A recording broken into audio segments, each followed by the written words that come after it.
অমানবিক সিদ্ধান্ত রান্নার গ্যাসের দাম বৃদ্ধি নিয়ে মোদী সরকারের বিরুদ্ধে কড়া প্রতিক্রিয়া রাজ্যের মন্ত্রী শশী পাজার। কি জানিয়েছেন তিনি দেখুন।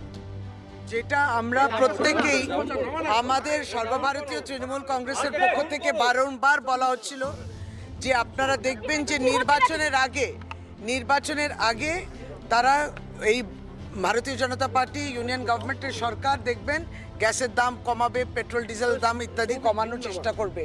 যেই নির্বাচন শেষ হয়ে যাবে তারপরে তারা আবার সেটা বৃদ্ধি করবেন এবং বিগত নির্বাচনের পরের করেছে।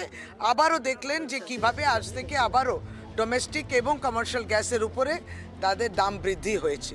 সুতরাং এইটা প্রতিনিয়ত মানুষের উপরে একেবারেই যে অত্যাচার, এই নির্যাতন চলছে এবং এই সরকার যেটা কেন্দ্রীয় সরকার একেবারেই মানবিক নয়। তারা শুধু নিজেদের কীভাবে ক্ষমতা ধরে রাখবেন এবং কিভাবে বিভিন্ন বিজেপি সরকারগুলোকে বিভিন্ন এজেন্সির মাধ্যমে হ্যারাসমেন্ট করা এবং তার সাথে সাথে মানুষের উপরে যে এই যে গ্যাস দামে বৃদ্ধি, এই জবাবটা না দেয়া, লোকসভা রাজ্যসভাতে পার্লামেন্টে জবাব না দেয়া, এই জায়গাটা তৈরি হয়েছে। এটা গণতন্ত্রের জন্য অত্যন্ত ভয়ানক।